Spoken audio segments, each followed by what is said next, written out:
Welcome back to the 76 Capital Sports Leadership Show. My name is Wayne Kimmel, managing partner of 76 Capital, the sports tech venture capital company. And as you know, on this show, I get the opportunity to interview top sports entrepreneurs, athletes, and executives who are many times shaping and truly changing the world of sports. And we have a really special guest today. It's Phil Chang. He's the director of basketball analytics and research for the Los Angeles Lakers. I'm really excited to talk with Phil about his career in sports, his career path getting to the world of sports, his current role with the Lakers. I mean, he's in the middle of it all: data, analytics, technology. It's really exciting what he does, and just talk about the fast-moving sports industry with him. So, Phil, welcome to our 76 Capital Sports Leadership Show. Thanks so much, Wayne. Happy to be here. Really excited that, Kelsey made this introduction for us, as we were talking about earlier, for everybody listening and watching. Kelsey Smith is an intern for us at 76 Capital. She's at USC. She's doing amazing work on our sports advisory side of the business. And she said that I really needed to sit down and have this conversation with Phil. So, Phil, I'm excited to have you on our show. Yeah, likewise. And thank you, Kelsey, for linking us. Let's get started. What can we do? Absolutely. I think maybe one of the great ways to start this off today is really to talk about what is it really like to be a director of basketball analytics and research? Like, what is your daily life, or what's your day like? Yeah, that's a great question. And as with many things in sports, very cyclical and seasonal. So obviously it depends on what time of year we are. If it's a heavy draft period, in June, we focus more on that. If it's in free agency in July, more on that. The season is, for more or less mid-September through, call it mid-April or May. So that becomes this whole operational piece. But in the middle of it is like sort of another trade deadline period. So it really depends based on the part of year. But for the most part, our department's objective is sort of to help all areas of basketball operations, quote unquote, make better decisions. Not that, they need help necessarily, but we do what we can to help inform them with the information and data they need. So one example is, during the draft, our director of scouting, assistant GM, Jesse Buss, does a great job leading his scouting team and trying to identify players that may be hidden gems. But we obviously hop in and try to contribute where we can, whether it's more data information that they may be missing, or whether it's a modeling bend to sort of approaching the problem of who is quote unquote highest upside versus highest floor. Like answering those kinds of questions with the model and information that we have is a really helpful part of the process. But day to day, I would say my day is usually structured, again, depending on the year or part of the year, usually structured like 40%, operational, sort of like needs to be done kind of 72-hour horizon tasks, in the sense of like scouting reports, or in the sense of like, one-off projects, or like, helping the performance team with certain pieces of their data management. And there's sort of 50 to 60%, which is the longer term, call it a week or 2 or 3 weeks horizon, which can be things like getting our, modeling baseline pushed up to a certain level, executing a new project of player evaluation for the use of the trade deadline, 2 months away, right? So it really depends, but our job as the group that helps try to enhance the other parts of the organization is to use that data, capture it, kind of make sense of it, and push it out in a way that makes sense and is digestible to everybody. And as such, our day-to-day sort of reflects that in a lot of ways. We do work with the coaching staff pretty much every day in season. We work with our front office and GMs, Rob Pelinka, specifically around obviously player transaction periods. And we work with a lot of different parts of the organization. For example, like even our G League team, our minor league team, we have a lot of deliverables for. So it's a lot to handle, but sort of we're the custodian of all the data pieces of it, and we really enjoy it. It does sound like a lot. How big is your team? Yeah, so we actually have a team of 3. It's not as big as you would expect. The NBA analytics teams tend to be from anywhere from 3 to 10, and 10 is sort of like the extreme. Compare that to baseball, where the New York Mets famously hired 30 staffers in one off season, sort of thing.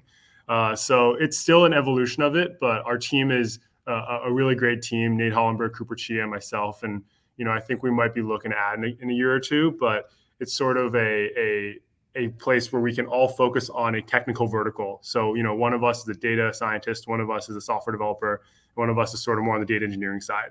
And so it's helpful to be able to split those responsibilities as such, but spread across the actual day-to-day deliverable piece of it, if that makes any sense.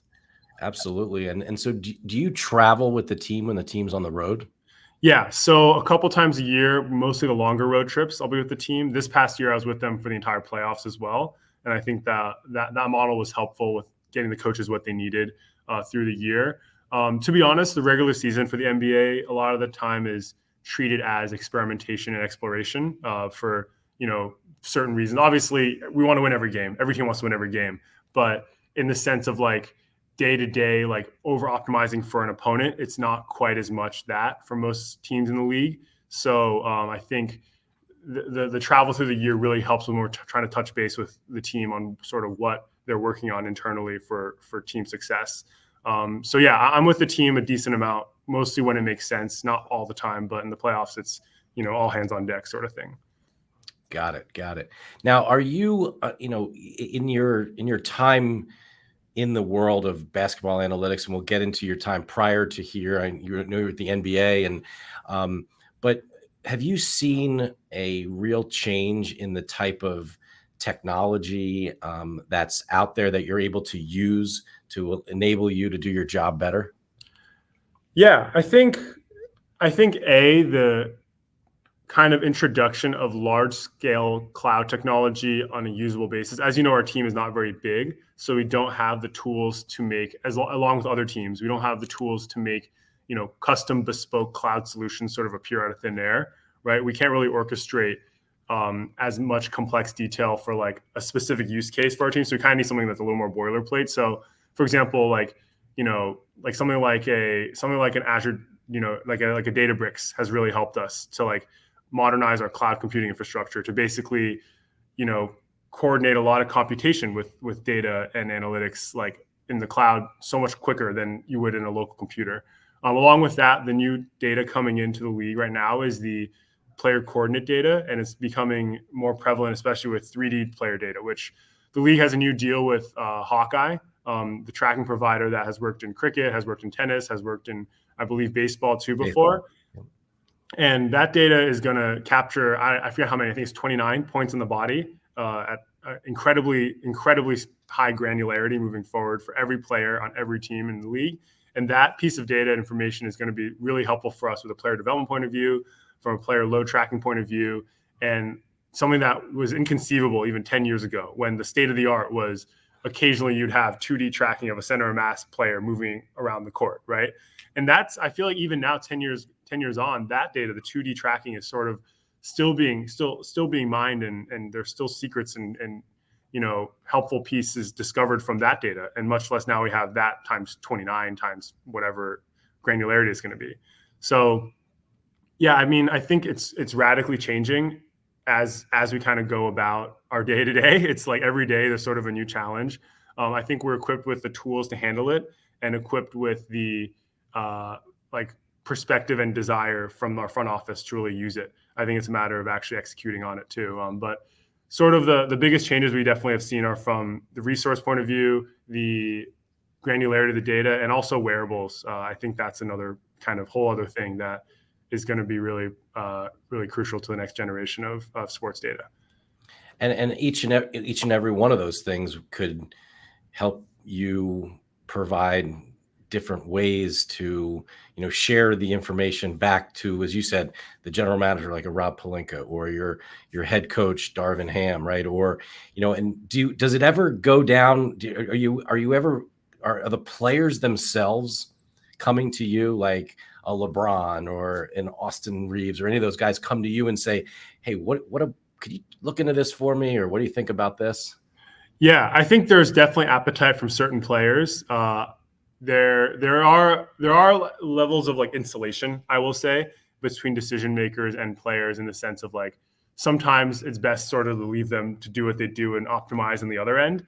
But I've definitely heard examples, and myself been part of examples where players are like, hey, I want to think more about my shooting, right? We have the shooting technology in the gym that allows you to measure your arc, or measure your sort of placement of the ball on the rim. And that technology is something that's much more tangible to the player. When it's something that becomes more high level, like player effectiveness based on location, that becomes a little more nebulous and sort of, I think most athletes would not be as interested in that from a what can I do at this moment point of view. But that's why I say the wearables piece and also the on-court technology piece are so crucial, is because those are things the players can interact with and sort of gauge outcomes with, right? And especially with player health, and especially with, you know, sleep optimization, and with glucose monitoring, and with, you know, anything involving human performance. Those are things the players, I think, are much more interested in. You know, this is kind of a crazy question, but I mean, how good are these players, and how what I mean, they're in just the best shape than anyone in the world. I mean, what is it like being Yeah. able to work with someone at that level? I'm going to give you a silly example, but hopefully you'll indulge me. You know, obviously, I've kind of watched players come through this gym for 6-7 years now in my role, up close and personal. Obviously, the first time I saw LeBron, I was like, my gosh, what a incredibly large person that's very athletic at everything he does. But this year we had a pickleball tournament on an off day. I think it wasn't widely publicized at the time, but I think a couple weeks after there was like a TV special on it. Anyway, and pickleball is something that I'm sure you've played in your spare time, and I played in my spare time just for fun. But a lot of our players had never even picked up a racket before and had never really played. But within maybe like 15 minutes, these guys were like incredibly good at pickleball, right? Like Dennis Schroeder and Austin Reeves are two of the most coordinated people I've ever seen in my life. And Dennis was like, you know, after 10 minutes of playing, was like placing the ball perfectly like outside the kitchen, or like placing the ball perfectly in the back corner when someone's running the other way. And that I think scaled the athleticism and coordination down to a level I understand personally. You know, I grew up playing high school basketball, club basketball in college, but not, you know, D1, pro basketball, whatever.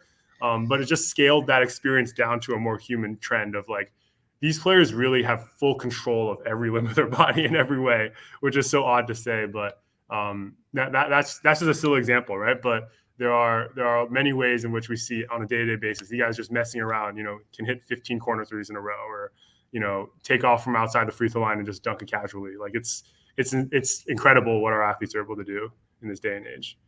And that's actually really helpful to think about that. I mean, because it's just really it's amazing to see how good they are. And when you talk about, you know, the percentages of, you know, their you know, shooting threes or free throws, or, you know, just whatever it is, like there's just these numbers are, you know, it's like you're not good enough if you're only shooting what, 1 out of 3 from three, and you're like, that's not that good, right?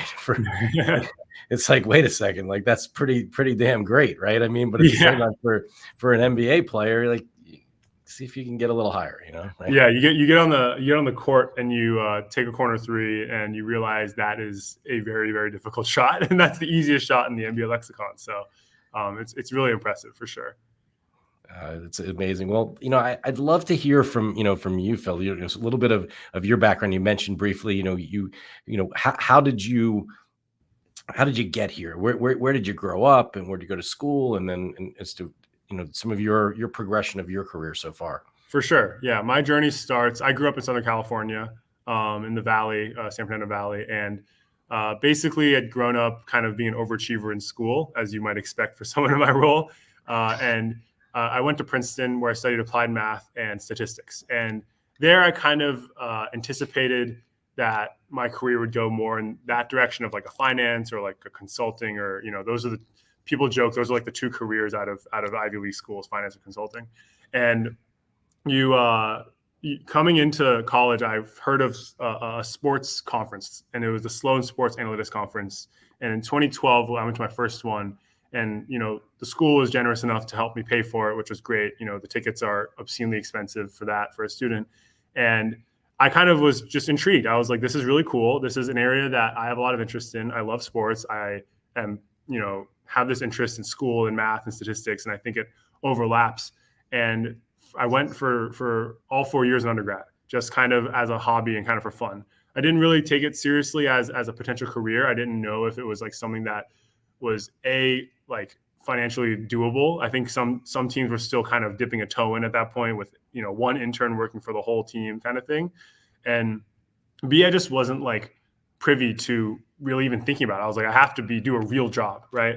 And so out of college, I went to work for BlackRock, in their BAA division. And there I kind of was helping to work with a team that managed assets for clients that want to invest in hedge funds. And that's a whole different world. Hedge funds, obviously, there are some that are super cutting edge, super state of the art in statistics and sort of the machine learning models that help power their trading algorithms. But I think we were a level removed from it at where I was standing, which was sort of the allocator. And it wasn't as interesting to me as going back into sports, feeling like you're on the front lines and competing. And so actually, I reached back to a couple contacts from the Sloan Sports Analytics Conference and finagled a job at the NBA League office. The NBA League office is a really cool place, working under Evan Wash's group, Basketball Strategy and Analytics. That group had a unique take on sort of what sports analytics is. They work specifically with how kind of rule changes and policy changes would take place and what kind of ramifications they would have across the league, as well as working with the rest of basketball operations, for example, referee operations, trying to figure out the trends and calls and like different types of rule changes they would want to enact from that point of view.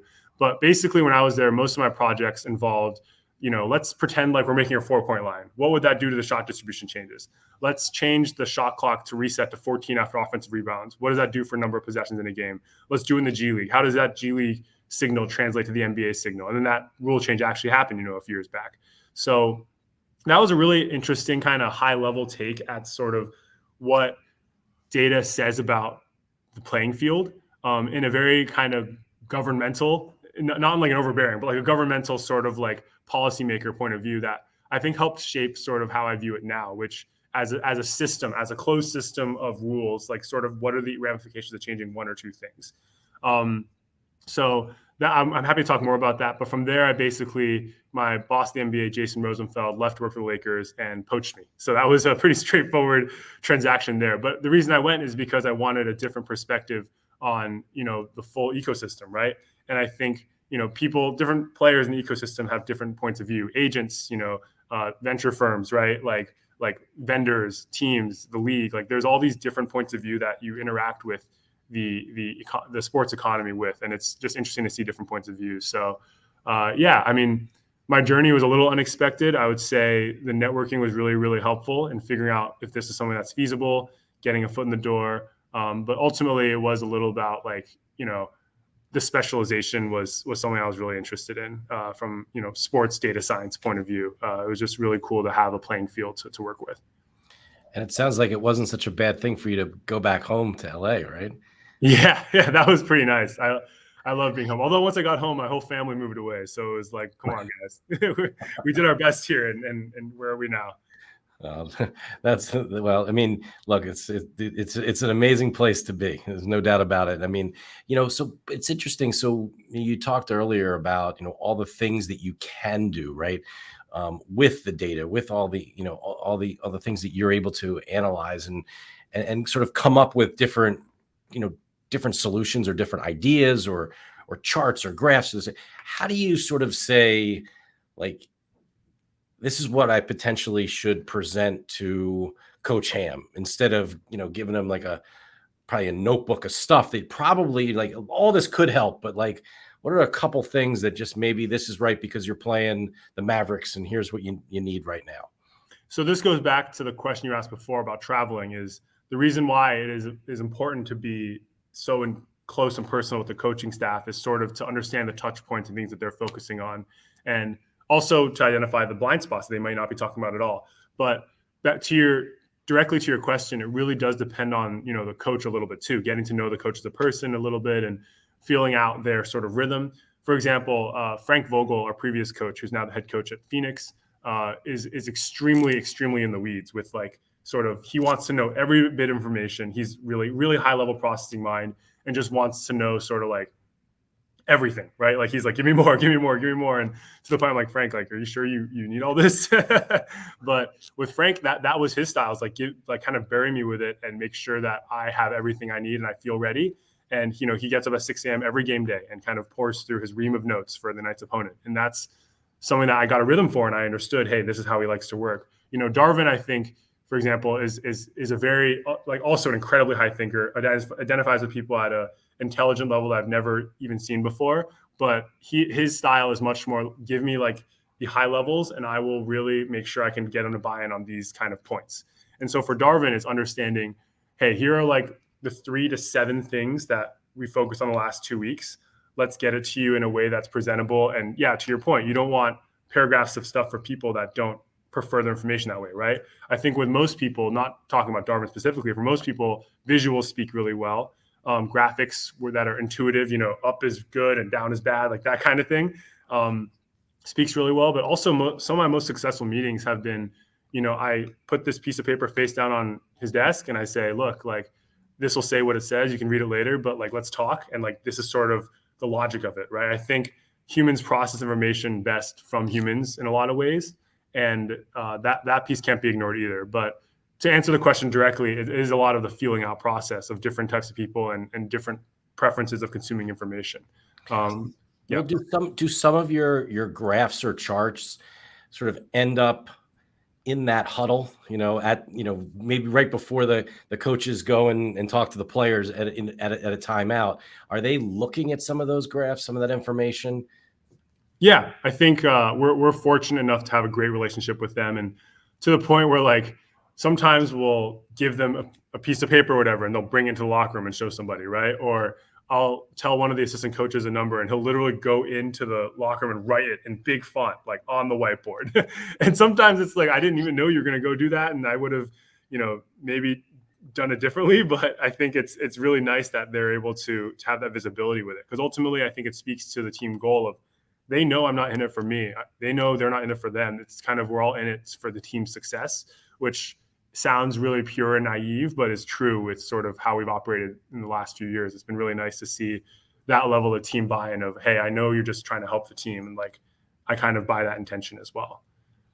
Well, the NBA is a league. I mean, all professional leagues, it seems like every year, every team is different. It's a new group of guys, free agents coming in, draft picks coming in, people coming in from all over the world these days, coming in from leagues like overtime. And I mean, you're coming from all different directions, right? And Yep. how has that made your job?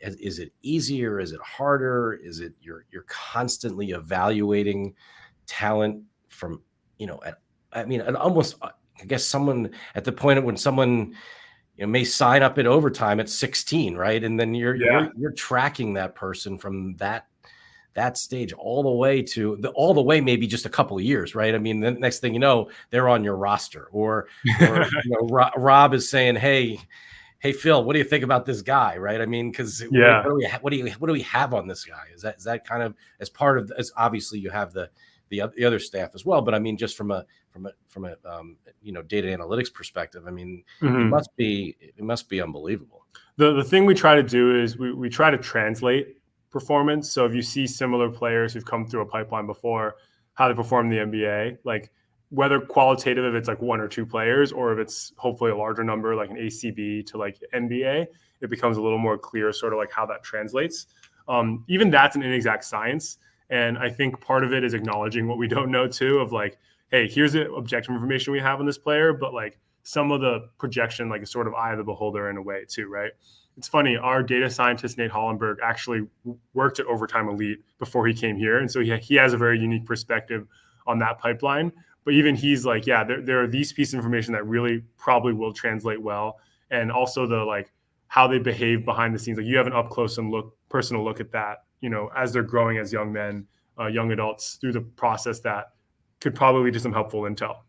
The basketball piece of it, like I said, I think we need a couple more years of it for certain pipelines. Like I think if and when the NBA eligibility rule gets reinstated, which doesn't sound like it's super likely to happen anytime soon, but that would, I think, reopen the door for like, hey, now we really don't know how it scales, right? Now it's much more high variance, right? When you saw high schoolers getting drafted 20 years ago, or yeah, I guess it was 20 years ago, it was very high variance, right? It was most of the players who ended up going to the lottery area ended up being really excellent. Kevin Garnett, right? Like those kinds of players ended up being amazing. And then the players who went in the back half of the lotteries, like in the 40s, were they could have popped like Monte Ellis, or they could have really fallen out of the league. And so I think it became a point of like, right, protecting the team from themselves. And I think when we think about bringing players in from non-traditional sources, it's like identifying the boundaries of what we can translate or not. It's definitely a really big question, and it does make the job a little more difficult, I think, to your point, than, you know, the nature of it. If you only took players from college, I think that would be, you know, much more better understood when the competition's at a similar level every year. It's understandable, sort of like a player's weaknesses or strengths. The draft's an imperfect process, and even, you know, year after year, you see teams hit or miss on picks that are higher or lower. But yeah, I think more noise offers room for teams with advantages in those departments to succeed. You know, when you look at today's players, and I mean, at quite frankly, at all levels, just how much better everyone has gotten each year. Is you know, what is there sort of I don't know, a couple things that you guys look at to say, like, I mean, it just seems like, you know, every you know, 6'8" guy can shoot threes, right? I mean, that was not normal a couple decades ago, right? Not even a couple, right? A decade ago, right? So Yeah. and now it's like, that's just part of the game. You just have to be able to do that, otherwise you won't even make it in college. So, you know, how do you guys look at all that? Yeah, I think that's really interesting. I think the globalization of the game, and, you know, with more kids growing up watching players shoot a lot of threes or handle the ball on the perimeter, right? That's how we get these 7-footers that can handle the ball and shoot jumpers and post up and shoot fadeaways. I'm sure you have a player in mind, but but like I think it's really interesting to see the skill versus physical ability sort of lead and lag, right? Like in the, you know, 20 years ago, like a player like Reggie Evans was like an incredible player, despite having, I think it'd be fair to say, limited offensive responsibilities because of his hustle, his effort, his physical, you know, advantages in certain areas. And those players, I think nowadays you have to be really excellent at it because the level of skill, like as you referenced, is so much higher. And I think now the lead is now the skill instead of the lead being the physical ability, right? I think we're seeing that a little bit in the draft too, where you see a slight drop off, I think, in teams drafting for, like a physical marvel. If he ever figures out how to shoot, like, watch out. Every year there are players like that, but the number of players who come in as a complete non-shooter are like kind of out, because you wouldn't ever invest an asset like that in a player who does not have that ability. Yeah. I mean, you know, you look at, you know, you got, again, you guys have at the Lakers with LeBron, right? I mean, the way and just the way that we're told he works on his game and how hard someone like that, you know, works on the game. And it's not just him. I mean, obviously you can't be in the league if you're not, if you don't work on your game, you won't last too long. You won't even get picked maybe. Right. But I mean, the point is like, how do you sort of take that into account with some of the data and, you know, and analytics processes that you go through? Because these players, as talented as they are, as good as they are, if they put in that work, they could get even better while they're there. For sure. I think like the year 2 to 3 and year 3 to 4 jump for young players tends to be telling, right? By the end of their rookie contract, I think you usually have a pretty good idea of the direction they're going and sort of if they'll ever reach a direction, right? So, I mean, for us, that kind of intel on work ethic is baked in a little bit, in the sense of, I think above a minimum level of work ethic intel, like we're considering this player at an average level of like improvement, right? Like we wouldn't ever draft a player, I think, who is not reported to be a hard worker. And I think most teams would agree with that. And to the point where if we're considering drafting a player, we kind of bake in that they are at this level of work ethic intel. And thus the improvements we can bake in are more based on the basketball court performance piece of it.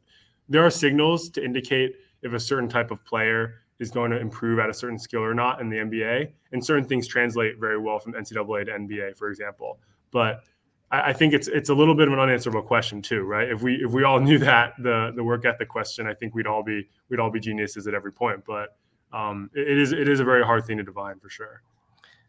Absolutely. I mean, you know, at this point in your career, I mean, has there been a moment or a time that you're like, wow, I really thought that was going to happen, or we figured this out before someone else figured out about a player or about maybe a situation? Has there been something like that that you've been very excited about? I mean, I think I think there's a couple players we've had that I've kind of been surprised people didn't know were as impactful as they were. For example, Alex Caruso is a really good example of that. Like, was with a couple other organizations before, kind of came to us in the G League and then steadily earned more minutes. And I was like fighting Coach Vogel, being not fighting him, but I was talking to him, and he was like, "We're playing him this much." I was like, "You need to play him a lot more." And not that I'm the example of him pushing for Caruso, but more just that people just didn't really understand on the other teams, how good this player was and how much synergy he had with the rest of our team. And that's something that, you see the high level on off stuff and you say, okay, great. Like, maybe it's noise, but then you dig in a little deeper and you look at the systemic underpinnings of why a lineup is successful. And there are certain things that are sustainable, right? Like, if you get a lot of layups and you just make them at an average rate or below average rate, that's still sustainable to get them, in certain configurations. So things like that, I think, are interesting always that's why I've kind of learned a little bit from the internal team point of view. You do have a little bit of a first step on everyone else when it comes to player evaluation of your team. As far as bigger trends, I'm not super sure. Yeah. What about it like in Austin Reeves? I mean, just being an outsider. I mean, surprising, right? I was, wow, this is unbelievable to see how well he played with LeBron this past year. Yeah. Was incredible to watch. I mean, what was that like from the inside? Yeah. I mean, we saw shards of that last year. He had a pretty successful rookie year as well. But I think the thing we weren't super sure on for Austin was, like, at least internally for my team, we weren't sure that his like ball handling and self creation could hold up at a high level against NBA defenses. But once we saw the sprinkling of it in his rookie year, it was okay. This player is an interesting, playmaker and ball handler. Like, he really can do stuff that, even if it's arrhythmic, even if it's a little bit non-traditional, it makes sense and it seems sustainable. It was great from the inside to watch because his minutes kept creeping up because you couldn't keep him off the floor. Not only offensively is he interesting, defensively he's really stout and makes winning plays. And I think all the advanced metrics kind of speak to that. And so it was really cool to see that bear out with more usage. We have the efficiency usage trade-off, right? The more you use, the more you play, typically the worse you do per minute or per possession. And Austin's kept, going up with no ill effect on it. And so we were pretty happy to see that happen. And it was definitely I wouldn't say a surprise, but it was definitely a very fortuitous, I think, for our team. And we're happy that he's still with us. Yeah, it's really interesting. You say arrhythmic. I couldn't figure out how you sort of describe the way he handles the ball, but like it almost and maybe people just get thrown off with the way that, but I mean, he's always under control. He protects the ball, right? And I guess people may think that they may be able to take it from him, but they can't. Right. And it's just no. I mean, I think back to your point too of like the skill increase across the world and globally across basketball prospects. Like, I think Austin is like a great example of that. Of he's very high skill and very coordinated and extremely good at figuring out the defender's positioning and all that stuff, and to the point where he doesn't need a massive physical advantage to get where he wants to go or to get the outcome he wants to get, right? And he's very smart about it. So I think that he's one of the poster childs for sure of skill over anything else. Well, Phil, this has been awesome having you on our 76 Capital Sports Leadership Show. I really appreciate you taking the time. And before we wrap up, I have one last question I want to ask you is, through your career, your short career so far, I mean, it's congrats on everything that you've done so far, but is there someone who has been a mentor to you or a coach or someone that has really helped you across your career at this point?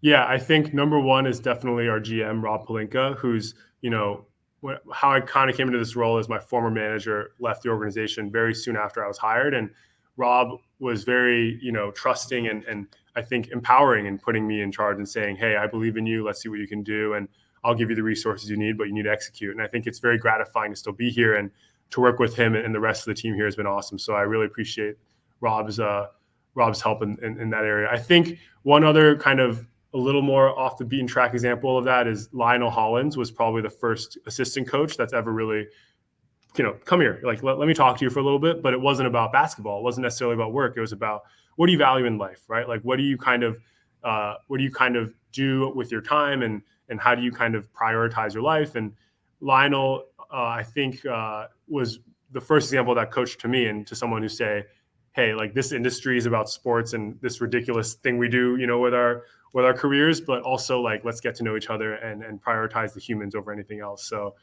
he was the first coach to really have that outreach to me, and I really appreciated that as well.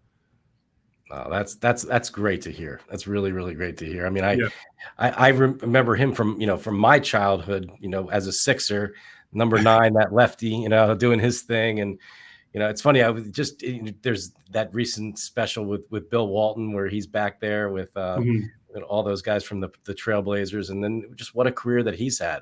And he's had to be, the right kind of person. Oh, absolutely. He's been everywhere, seen everything, knows everyone, and has somehow managed to connect, in my eyes, with every person he's ever known. So take someone like that for sure. Well, this has been great. Thank you again. Thank you. Thanks, Kelsey, for making this connection here.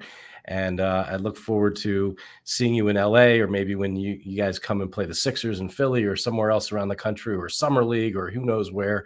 But Phil, this has been awesome, and I wish you the best of luck this year, and I hope you and the Lakers have a great season. Wayne, really appreciate the time. Thanks so much for having me on the show.